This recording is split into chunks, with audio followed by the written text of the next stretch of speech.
enchanted lullaby. There is no truth until you decide what truth is, and each person should find that truth out for his or herself. I forgot where the button is. Del is with us tonight in person. Usually we talk on the phone. Delbert Blair is, of course, a teacher of metaphysics, a historian, a black historian. He's going to tell us tonight about something else that is one of the areas of endeavor that he's involved in by the way of some classes that will be held very soon. It's good to have you back with us, Del. Thank you, Richard. It's good to be here and good seeing your face again. We're going to talk some about some of the things that have taken place around the world, possibly some psychic phenomena. The real phenomena is mind-boggling in terms of things that happen every day to us, but those are some of the things. I'd also like to mention, once again, usually when I mention a movie to Del, he's already seen it. In this instance, one sneaked by you. Yeah, they did. Brother from Another Planet. And when I came back the other night, I told a lot of people who listen to the program how good I thought this movie was. The acting, the concept, and everything. And several people called me and said, where's that showing? Because I guess I kind of went overboard, but I had that feeling about it. It was a very creative movie for people who think. It was funny. I mean, it was, they were... And then the audience changes over, so I hope some of them stay around. I do want to get into some announcements about the classes and black history and metaphysics. And many people have asked, of course, how can I get in at the beginning of them rather than to come in at the middle, and when are you starting them again? So right at the beginning of the show, I'd like to give those announcements now. Our October marks the start of our new series of black history crystals, and some of your better stores, per se, you'll see crystals in the window. They usually are against a black felt background, and they're very pretty. People hear about crystal balls, and therefore they kind of poo-poo it. But crystals can be anywhere the size of a small diamond chip on a ring, all the way to one is maybe 3 feet around. And crystals themselves seems to be one of the things that they used in ancient Africa, that they used in Mesopotamia, they used in Nubia, they used in so-called areas of South America. They even used them here amongst the mound builders, so-called. But we've lost the concept of how they function. And what they do is to create energy fields around the body. The body, of course, is full of energy, and we experience that anytime we experience what they call static electricity. When it gets dry in the house and you touch a window or you touch a light switch and you get that pie and it hurts. Well, that's that energy that comes from the body. Well, crystals utilize that energy, and it's almost a wellness thing. I would say that it is used a great deal to create energy within a person and to hold that person's energy. And many things rob us of energy. Well, one of the things to stop that phenomena is the use of crystals. And crystals come in all kind of colors. Crystals come in many facets, and of course, the more the facets, in other words, the more the little pyramid shapes, and that's what they are, little triangle shapes in it, usually the more powerful the crystal. Some of the most powerful crystals, of course, are natural field crystals, which come from deep in the ground. And of course, men have made crystals too, and I find that they're also very operative. But crystals are a new phenomena only to us. They've been used for many times by kings and queens and those who know to preserve energy, to keep health, and to try and produce wellness. Okay. Crystals, 591-5400. Delbert Blair is with us. And before we get into the major area of conversation, which will cover a lot of things, I want to take a couple of phone calls, see what's on. Fine, I'm always for that. Okay, let me see. This is Lionel. Lionel, how you doing? Oh, I'm fine. Assalamu alaikum, Delbert Blair. Alaikum assalam, Lionel. It's been a while since I've talked with you. I've always loved to you, and I'm glad Richard Steele has brought you on the air again. I wanted to, throw a couple of things out. Since you began talking about movies, I wanted to get your perspectives on a movie both of your perspectives, because I respect Richard Steele's opinion very much also. There's a movie I recently saw called Dreamscape. Yeah, I saw it. Yes, so did I. Dale saw it too. Okay. I was very elated, with the concept behind the movie, because it dramatized, or it was established around a concept that I'm somewhat familiar with, and I've had some experiences with the concept of being able to have a conscious part in the phenomenon of dreams. That's what the movie was based on. the idea of my being able to relate to it from experience is the fact that I had, in my earlier childhood, I had experienced the ability to do that in my own dreams, not in anybody else's. That the movie was. The movie was provided a scenario whereby one could participate in somebody else's dream. Right. Yeah. Well, again, from a metaphysical point of view, astral projection is what that movie, I think, more or less related to, but they didn't state it. They had the person actually going into kind of a comatose, semi-first stage dream area, and then entering and then getting deeply into the subconscious portion of the person who was living that dream and affecting the physical body through the nervous system. However, in astral projection, a phenomena that they've argued about and debated about, in which many of the fakirs can prove, because they can be buried alive, or they can go sometimes 20 days without eating and things like this, which means that something about their body isn't the same, then it's actually a going into the person's mental imagery, the person's what they call astral body or astral energy field, while still, shall we say, in your own physical field. They kind of skirted that issue, but they use the other one. And it's interesting enough, and I mentioned this again, I think I mentioned it here formerly on one of the other shows on Friday night, that the Russians have gotten very much into that phenomena of astraling, as they call it, of having people who can project themselves by will into a different state of consciousness and therefore can then mind travel. But the mind travel is so acute that they can begin to see and hear things at a distance, sometimes across bodies of water, across distances of land. Mileage doesn't seem to really matter. And if, of course, that is the truth, as some of the classified, and it's really not so classified, many of the books are talking about the phenomena, is true, then espionage has reached a new level.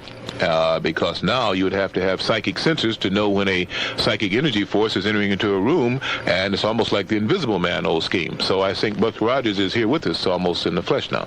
Yes. Del and I had talked about the movie, and I think our difference came because Del is very much aware of the concepts that were involved in the movie. I'm not, while not being aware of those, I appreciated the movie for what it was trying to say, although I didn't like the movie as much as I think you said you did. I think we had a slight difference on that, if I recall, because we did discuss Dreamscape. Yes, we did. I thought it was good, to say, for what I thought it was alluding to. Astral projection as a scientific reality. Right. For the overall movie itself, it had a lot of loopholes. Yeah, I think what you're trying to describe now is essentially what I have said as the Hollywood aspect of the movie. Yeah, which is what my exact words when we talked about it. Right. They kind of, there's something that I do a column, called Community Cultivations, occasionally in the American Muslim Journal, where I seek to illustrate some of the hidden realities, the hints that certain elements in the society want to reflect in the movie. They want to communicate in the movies, but they want to do it in a manner that still keeps the masses of the people contained in entertainment, sensationalism, but at the same time they're throwing out knowledge right before their faces, kind of a contemptuous way of flaunting the fact that this is the knowledge and the information that they can put it right into people's face and people still not see it, appreciate it, or even be at all conscious or consciously affected by it. Well, the bottom line, too, you have to consider is that people make movies to make money. And, if you're from the standpoint of being the producer or the one putting up the bucks, I guess one looks at it from the standpoint of, certainly we want an interesting story, and if we can say something within the story, that's fine, but what we really want to do is make sure they come in at the box office. Well, Lionel, let me say this too. This is Blair. You say you wrote on occasion for the American Muslim Journal. We're starting I think you heard me say it also, the Black History course. It's only a 6-week intensive. We don't drag it out. We get to the point. We cover a great deal of history all the way back to 10,000 BCE, which they call speculative history, with the Akkadian and Natufian people, and we move all the way up to the black presidents of the United States and so on like this. I have been wondering for some time. I used to have many of the Muslims that came out to my classes because of the black history aspect and because of the in-depthness of it. And I've noticed now that the Muslim clientele has kind of fallen off, yet I realize that black history is still a pertinent part. I'd like to talk with you more about it and maybe some publicity about what we're doing, and maybe you could see one of the course outlines. And if you think it's worthwhile, which I'm sure you will, maybe we can get some of the Muslims out. Okay, I'm glad to deal with that. Okay. I wanted to share one more point. Yeah, very briefly. Simply that there's a relationship between metaphysics, which, in my general small definition, understanding of it means the study of being and knowing, understanding the sources and roots of knowledge and so forth. And the relationship between that and faith, it seems to emphasize, metaphysics seems to emphasize an emphasis on knowing, on understanding, on having a conscious knowledge of, whereas in the religious orientation of Islam, Judaism, and fundamentally Christianity as well, faith is emphasized as being paramount, most important, essential to salvation, to growth, to development, because it's around the idea that the human being can't do it individually, that you need the guidance of God and so forth, and faith in that to be able to sustain and preserve your reality. How do you perceive that? How do you? Well, I don't like to go too much by faith. I believe in a creator, and in my classes, the spiritual aspect is always stressed, but it's not a religion from the way I teach it. Metaphysics stands on its own merits. It's such an extensive subject, as I've said many times, I could spend the next 300 years studying it and would never master it. No one masters metaphysics. It's just too broad a field. But just in the aspect of the human body and the aspects, again, of the planets and how they were created, and the aspects of the races of man, and the aspects, again, of the sun and the moon and energy fields, and the aspects of pyramid power, the aspects of how the great religions began. These kind of things are all paramount, and I think most people really don't understand the religions. They may understand one religion well. If they do, they usually don't understand the other religion too well, and the third religion you can forget about. And that's why a lot of people, I feel, are hoodwinked along that line. Faith, I think, should be in self. Faith should be in the Creator, that things will work out to good if we point toward good. But then comes study and knowledge, and I think nothing can replace study and knowledge, because the results of that usually is wisdom enough to know where to go, at least to begin to understand some of the things that some of our contemporaries in our society stresses don't happen, but are very paramount to our own well-being to know that they do happen. So I put a great emphasis on metaphysics. It's the greatest subject I know, and in fact through metaphysics that I learned a lot of the things about black history, which people find kind of phenomenal, because I deal with the books that are a little bit more ancient than the regular black history books. Yes, sir. Okay, I got to move on. Thank you very much. Thanks for your call this morning. AM 1390, Late Show. It's almost 1 o'clock. Something I would like to take a look at later on in the program. Let me say that Daryl and Jay are standing by. You, of course, have read in the newspaper, and certainly before that had knowledge of Mr. Shockley and his theory that I see right away when I mention that I get a rise out of Delbert Blair. I love to debate that man. I've been looking to debate that man for 8 years. Okay, we'll talk about that a little in a couple of minutes here. It's 1 o'clock in Chicago. AM 1390 WGCI Chicago. Yeah, Chicago. And so bad it's a shame. Everyone he takes on is a historian who is laced to just contemporary history. He doesn't deal with a person like myself who understands ancient history. And when I got through reading him about the start of the Greek race and so on and so forth, and the first white person to come into Egypt, I think that we could get past this crazy phenomena that he deals with.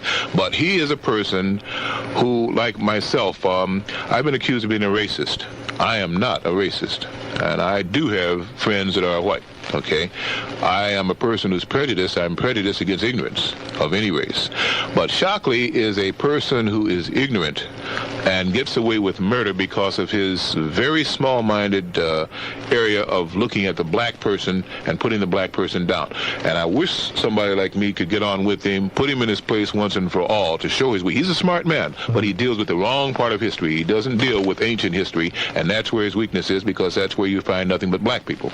And that's the point he stays away from. But I don't like the man. For those who don't know, I can't see how you couldn't, because we've talked about it upon occasion. William Shockley is the man who has advanced over the years this theory that blacks are genetically inferior to whites in relationship to their intelligence.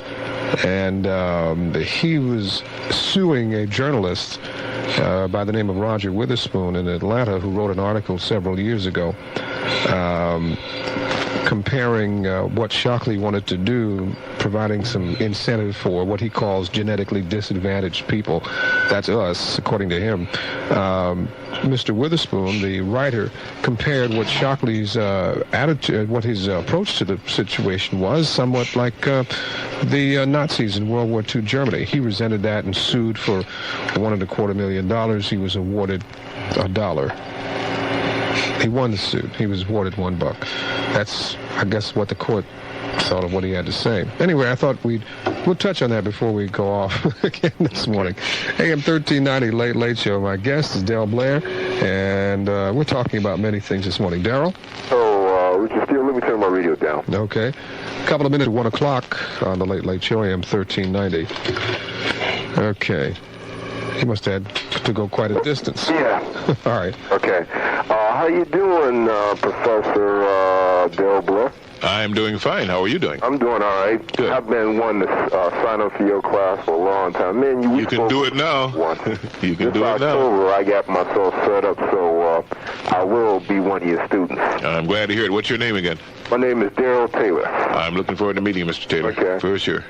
I was listening to that, about Dr. Shockley, but it's kind of odd. I remember sometime back on Vernon Jarrett's show, they were talking about the correlation between bodily coordination and intellect, and that there were experiments that were done in the Philippines. I think this was done in the late 1900s to the early part of the 20th century. And these European Dutch wanted to find out, or biogeneticists wanted to find out whether or not blacks were really inferior to whites.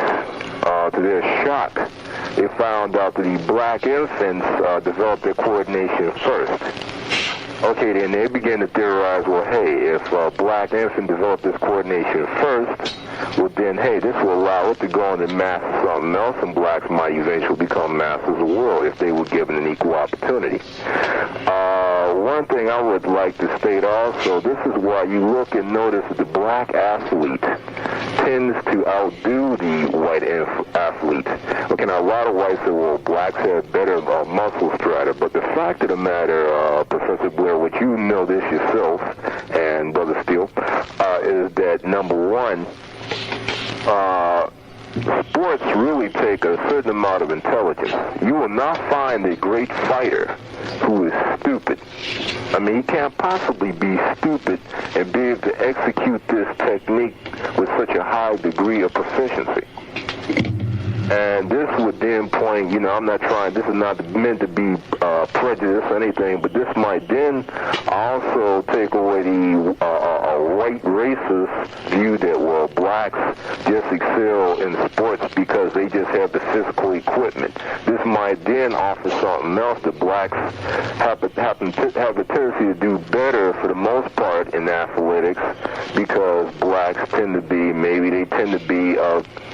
have better mental equipment than Caucasians. It's not meant to sound prejudiced or racist or anything like that. It just seems to be the fact so far. But what I wanted to really discuss, I was listening to European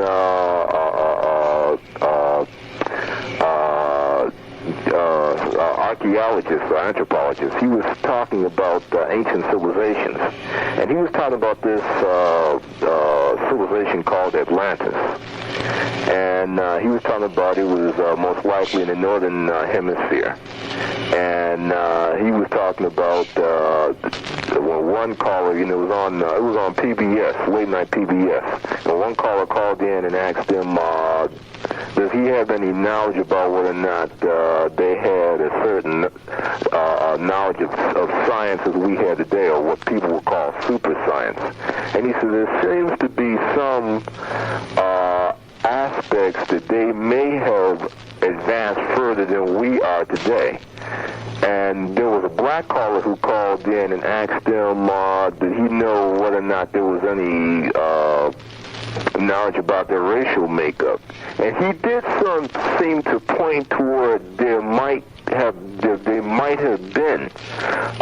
He used the term negritoid or negroid. He used that term, that they might have been what whites have a tendency to call the black race. Comments on this, Professor?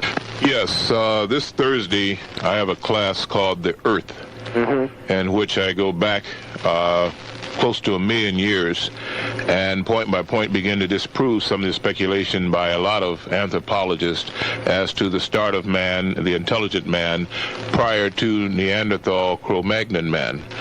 In the story of Beowulf, amongst the scholastic realm, it is a start supposedly of intelligent man when Neanderthal man prevails over Cro-Magnon and Beowulf prevails, and then they go from there. And then they say that from that point on, man left his ape-like state. When you can begin to find cadmium, nickel alloyed nails in rock strata underground that date 75,000 years ago, not only do you have to have electrolysis then, but you also have to have the need for a nail, which means again that whoever did it was a very intelligent person, that they were using electrolysis at that time 75,000 years ago. And you begin to just go back in time when you find more and more digs, which I call digs through archaeology, that they find things on Earth that our professors, as learned as they're supposed to be, state couldn't be, but are. When we look at the lost continents, both of Lemuria, Atlantis, Mu, La, Da, none of these things are talked about in history books, and that's one of the reasons I've researched and covered it, because I like to cover areas where a lot of people don't tread. And I think when if you can come out to that class, or if you can take some time to enroll in the course, you'll see just how extensive that is. Let me just say one other thing concerning that. Lemuria was older than Atlantis, and you hear very little talk about that because the Negrito, and this is the classification prior to the Negroid, Mongoloid, and Caucasoid classifications under anthropology, the Negrito seems to be prevalent on our planet. As far as you take back any continental race or any continental history, you will run into the Negrito. The small, diminutive, occipital lobe, which means he had a long head, small build, brown skin, dark skin race of people. And this goes for any continent that you start doing research on, not only just Africa, but the Mideast so-called, the Near East, the Far East, Asia, the European continents, Canada, anywhere you go, that's the kind of skeletal remains and the kind of fossilization that you will find. So why they would even make the statement that any continent would not have black people on it the further back you go is ridiculous. It's simply again based on racial prejudice, which then overshadows true history. But if you'd like to get a good rundown of that, you don't even have to wait for the Black History class. You can come out this Thursday, same place at the Center for Inner City Studies, because that's what the class is, and it's a mind blower. Daryl, thanks for your call this morning, 591-5400. Hello, Jay. Oh, good evening. Yes, you're on the bill. You're very interesting guest. So I'd like to ask a question about Mr. Blair about the Ashantis. I'm reading a book by, a booklet by a Mr. Vinya Dadi, who is an Obambo from Namibia, and so he everything is a Bantu, and which is related, I think, to the Ashantis, and I wonder, sir, if you would please explain to the people, cause I know there must be 100% black African, but in my Foster Wider dictionary from the Bureau, they call them the near Negro, and this was when I was looking at something concerning the Obambo people, and so whenever they must have discovered something about the Ashantis, because whenever, something comes out, they try to remove us. Years ago when Zimbabwe was discovered, I think they tried to put the discovery to an Oriental and Asian nation, but of course they couldn't get by with that. And finally, sir, because I cannot listen to your comment on telephone because I have a bad connection. I have listened to it over the radio. Finally, sir, I wish you could make a comment about how Africans were proficient in gold working, dysfunctional. Why, the one of at least 5 years ago, and it has to be updated periodically, said nothing at all in the article on gold work. They extolled China. Oh, they just fell in love with Japan. And naturally, they were out there with India, and of course, the major European Africa left out. And I understand that someone was doing gold work must have made something, and also they won't mention anything about pottery except to an oblique reference. We must have made pottery, and that's how civilization is known, by the pottery, disc working, and so forth. And what with architecture? Look at Kano. They had architecture been the oldest town long ago. So I'll let someone else ask questions because your program is so interesting. So I appreciate a comment. And finally, I wish they would make an encyclopedia whereby we could sell out in the store so people could buy them at a relatively low price as fucking whiteness do, and that's it. They know the truth about Africa. There's a lot more I would ask you, but other people have to get on the line. So I thank you very much. I've been looking, to hear you. Again, the interesting program, and you and Michelle both have a good evening. Okay. I sincerely hope that you'll come out to our classes, Madam, young lady, because I think you'd find it very interesting. I keep plugging that because it's only 6 weeks, and we cover in detail the ancient history going back prior to 10,000 BCE, and what we call speculative history, and then we move forward from 10,000 BCE all the way to the present. I don't know anybody doing that in 6 weeks. The Gold Coast of Africa is noted for its gold because the historians now, anthropologists, try to say that black gold was there, meaning the manpower and slave labor that was imported from the Guinea Coast and Gold Coast, west coast of Africa. That is not true. When the Portuguese came looking for gold because the rumors had spread, they didn't know anything about Africa. Of course, one thing, Africa's name was not Africa at that time. It was called the continent of Kemet. And when they were trying to get around really to what they thought was India, they stumbled on the largest continent on our earth, of course, which is Africa. They then found that gold was lying on the beaches, was lying in the lowlands there at the foot of mountains where erosion had taken place. And the people there were so used to gold that gold wasn't valuable. You see, gold, when it's not really refined and smelted, is malleable. It's just porous. You can move it. It's soft. It doesn't hold up under much pressure. It can't take much weight. And they used it for trimming of statues. They have in Zimbabwe, which of course meant the rock city. And this is also a misnomer because now we think of Zimbabwe as in part of South Africa. Zimbabwe meant any big edifice or city of stone. They had Zimbabwe's throughout Kem, which is now known as Africa.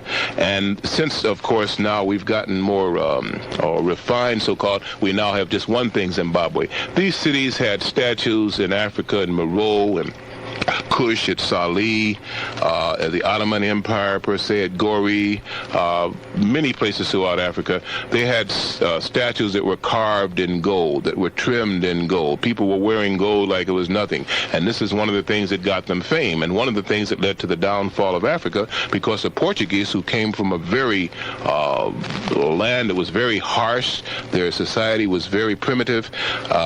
They didn't know anything about gold, but they knew they wanted gold because when they had seen some of the merchantmen who had come from China and had come from Kem with these things, they were fascinated by it. The Africans themselves were so used to gold that they valued minerals, and all right, but they also valued food and clothing and leather, things like this. Gold to them was so plentiful in Africa that it wasn't much thought about. And of course, once that the rest of the world coming into the prominence found out that Africa was full of gold, then they came over there to take the gold and then to take the people and so on and so forth. So when you're talking about about gold, you're talking about Africa. This is a home of gold. Also, the Ashanti is very interesting because a young man from a society here in Chicago had contacted me to try and see if I could work with them to get an Ashanti king here. And the Ashanti king is presently in New York. He came with, I think, 80 pieces of gold. The gold is of such quality that the people are amazed by it. He went to the New York Museum, and they're the ones that are sponsoring his tour now. And we were trying to get some people to sponsor his tour and bring him into Chicago. And, of course, many of the philanthropists just aren't aware of what that means and what a big what this could really do for black people here in Chicago, what it could do for the education of people throughout the world, just like the Tut Museum. This man has gold and relics from the Ashanti people that everybody should see, and I'd love to see it right here at the DuSable Museum, or like to see it at our school where we teach, or any place. But of course it means it's a philanthropic endeavor. It would have to meet some businessmen to really sink their money into bringing this man here. But the artifacts he has, of course, what is happening in the museum is trying to buy them from him. He doesn't want to sell them, but they are on an exhibit in New York, and we should have that exhibit right here. The Ashanti people are fabulous people, and they still have written records that go back all the way to 4000 BCE. So to me, it would be a plum in our cap if we could get some of these black businessmen together, or business persons together, women too, and bring an entourage like that and let people see what real gold is other than the Krugerrand, see what the real African gold is. She asked a question, and I've asked this before when we've had these conversations. It would seem to me that somebody, if not yourself, but it would be great if it were you, but it would seem that somebody would encompass all of this information into readable volumes so that it could be the knowledge could be had by a greater number of people. Certainly there will be a percentage of people who will get this knowledge by attending classes such as yours and perhaps others around the country who would teach such classes, but I'm just surprised that nobody has ever been able to, or nobody has yet sat down and put all of this information into a work or works that can be accessible to the black community. Well, Richard, I think many aren't interested in it, and others are faced with the same problem I'm faced with. I have to live, okay? Yeah, true. And it takes time. You see, again, you find people who, and I'm not trying to plug per se or put myself in a certain position, but I'm speaking honest truth. When you get people who are very educated, they back their scholars. If a person has something that is of quality and value, they will give them time to write, and they will see that they're published because it is of value. With us, we haven't learned to back the writer too much. This is why we, as you know, just like the thespian, the person who is an actor, until recently had a hard time trying to get employment and get backing. Any person that doesn't just go out and make a lot of music, unfortunately, and pop their fingers, and I love to dance and sing and all this stuff too, doesn't get the backing in our community. I had some friends personally who approached several business people a couple of years ago to say, hey, why don't you give Delbert Blair a break? This guy's got something to say.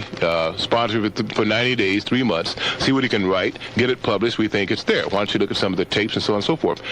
They made excuses. They never did. I don't know that this is the same reason for a lot of the writers, but I do say it's one of my reasons. There's a voluminous notes that I have, but it takes time to compile them. It takes time to write them. And I'm so busy trying to make money and exist and pay the bills, I don't have time to do it. That's why I give it in a free form, more or less, in the form of lectures and things like this. But that's one of the things. We don't seem to back historians, and we don't back writers. Interesting point. Our number is 5915400. I've got Vince, Abdul, James, and Kevin standing by. It's 118. My guest is Delbert Blair. We'll be back after this. The equity you've built up in your home is really another savings fund. And we're talking some, press your button there, Del, about a lot of things, and standing by on the line. I wanted to mention this to you, Del. I don't know if you saw this or not. I'll show it to you in a minute if you didn't see it. This is a picture out of the new Jet magazine. I'd heard about it, but I had not seen a picture of it. Dick Gregory poses beside his Light Star Autocycle, a $12 million investment. You may have heard about this thing, along with his Bahamian Diet drink that just came out. Something else he's involved in here is this vehicle that gets 100 miles to a gallon. He is the largest single investor in Tomorrow Corporation of Chesterfield, Missouri, with 46% share of the privately owned company, according to the story in Jet. This thing, the vehicle called the Lightstar Autocycle, powered by a motorcycle engine, can run 100 miles an hour. You may not have seen this thing, but no, I didn't see that one. But I had heard about it, but that's the first picture I had actually seen of it with him. Well, you know, they have had, if you remember the old, and Dick is always in the forefront on New Age things and so on like this. Again, the auto industry, the fuel fossil industry, those that make petroleum, gas, they want you to burn gas through combustion engines. They know that it's a very poor, inefficient means of combustion.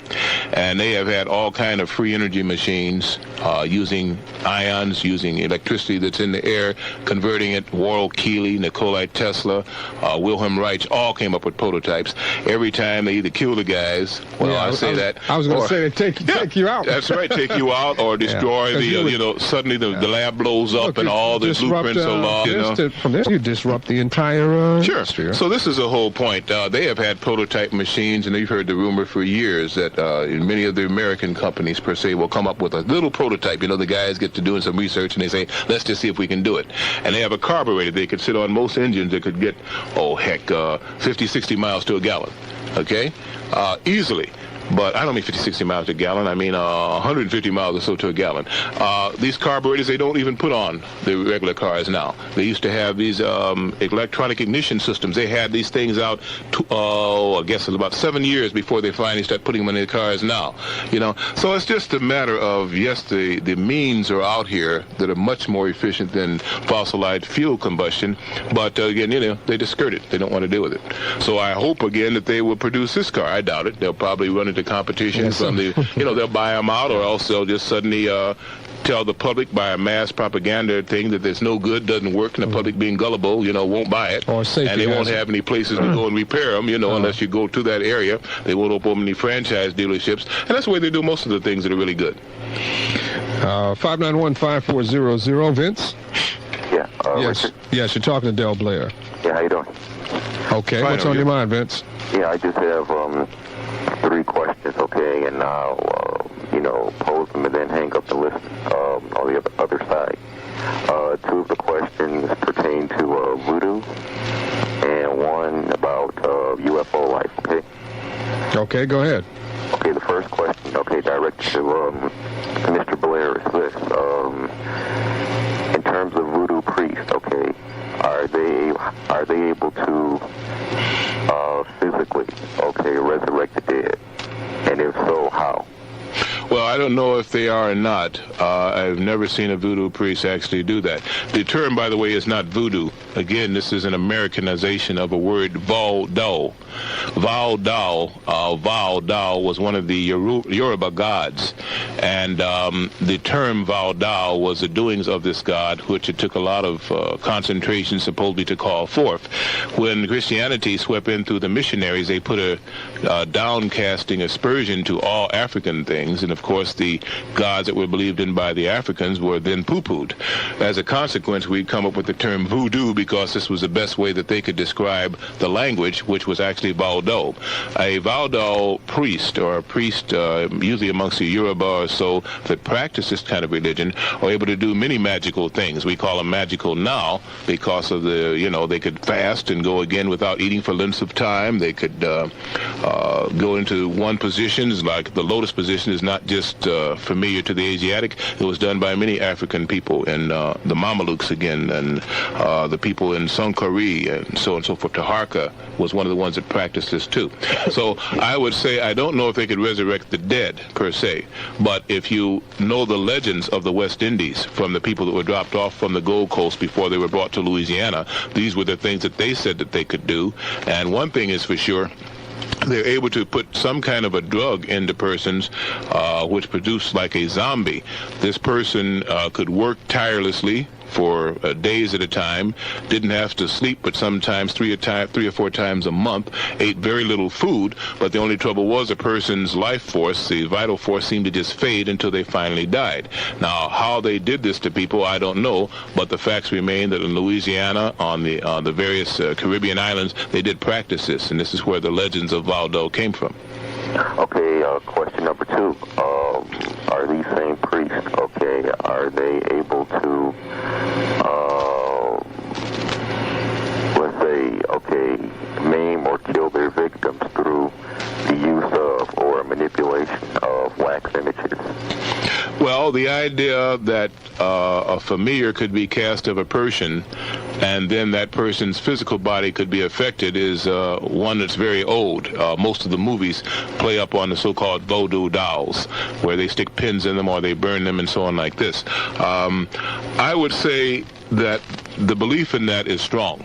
And wherever you have a strong belief, there has been something that happened to influence people. People are not as gullible as our historians and as our so-called researchers would think. When a person is really impressed by something, something has happened there, and it's not all the time sleight of hand.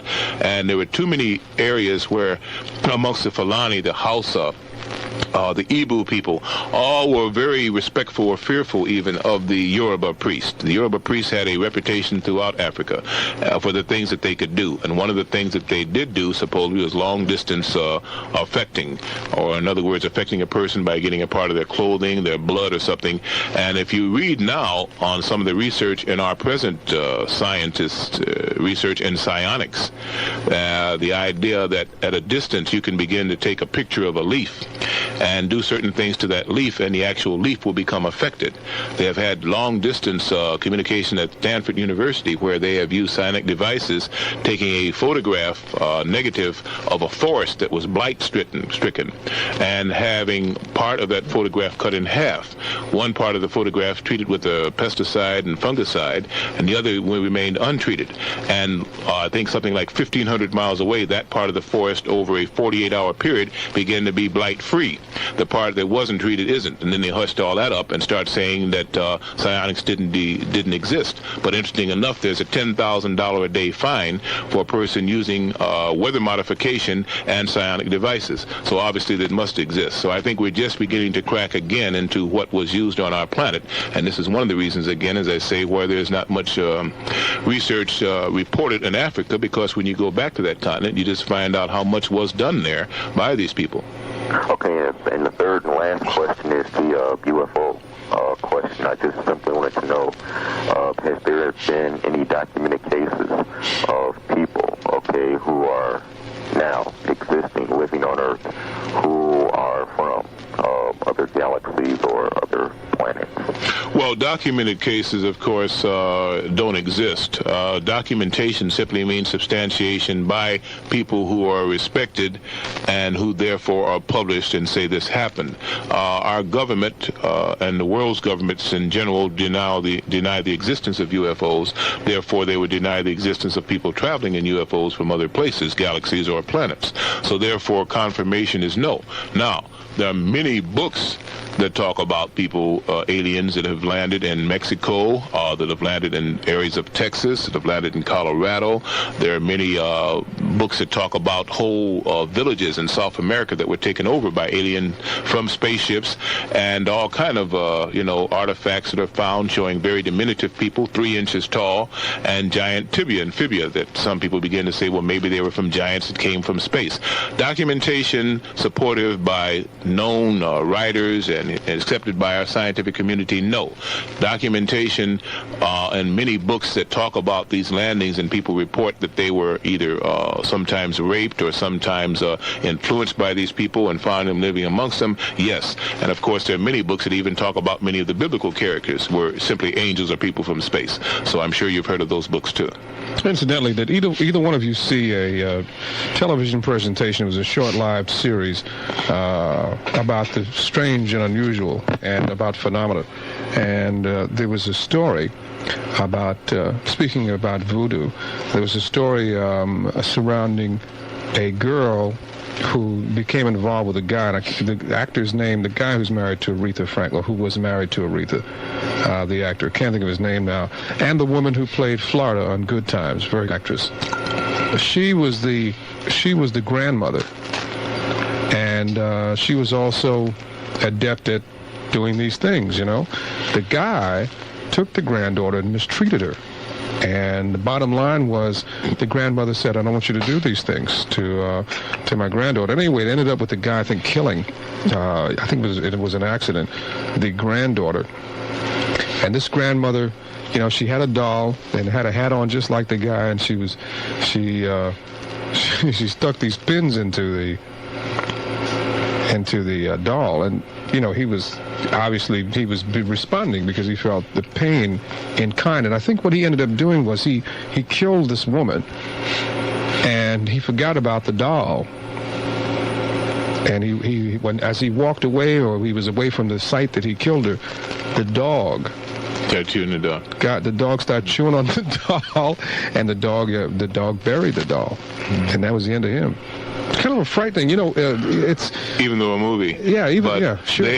There was a movie out not too long ago called Beyond and Back, which was a documentary, not just a made-for-TV or made, you know, for the movie show, it's a theater's movie. It was a documentary, and they went again to parts of Africa and parts of the West Indies. And while there, they showed a case of a woman who was admitted to several hospitals in intense pain. They couldn't find what was wrong until they took x-rays, and then the needles were in her. She had not had needles stuck into areas that they were stuck into, per se, and they couldn't do anything. They gave her a series of operations, I think it was like 30, to get these daggone needles out. And the story came out that she had poo-pooed and laughed and misused one of the so-called priests there in Africa, a female, by the way, and this female had exacted vengeance by sticking needles into this doll, and they had gone over to this area, and the woman had gone into hiding, but the doll was found with her image, and many of the people around said yes, she had done it, and the woman deserved it because of what she had done. So here was a case where they couldn't explain it, and they simply went back to the source and saying, well, you know, believe it or not. There it is, huh? AM 1390, Late Show. Truth being stranger than fiction in many instances. My guest is Delbert Blair. Hello, Abdul. Hello, Abdul. Good morning. Okay, let's move along. I know what happened to Abdul. He probably went to the bathroom. Anthony? You have me. Let me get my radio off. Okay, it's 1:34 AM 1390, Late Show. My guest is Delbert Blair, and we're talking about many things. Okay, Mr. Steele? Black history and some psychic phenomena. Hello? Yes, what's on your mind? My request is for Mr. Blair. Yes, sir. I want the address and time for your Thursday's class and the time and place for enrollment in that ancient history class of 6 weeks. Okay, you can register now. You can register at Northeastern University, or you can phone 472-6550. We'll send you an app. Or you can come out this Thursday, Northeastern University Center for Inner City Studies, 700 East Oakwood Boulevard, 39th Cottage, to room 520 and register then. Our Black History... 6:30, from 6:30 till 9. Our Black History course starts October 1st. At least the final registration is on that date, that evening. These are all evening classes. And our Expanding Consciousness class starts on October 18th. But we're also registering for that now, so we can make sure we have a full class, per se. So the time is now for both of them. And again, that number is 472-6550, or go by the school. If you go by the school, ask for Sophia Karima, Sister Karima. The last name, spell it, please. Karema. She's handling the registration there. Or you can come out on Thursday evenings, anytime between 6:30 and 9, up to room 520 and register there. On Oakwood.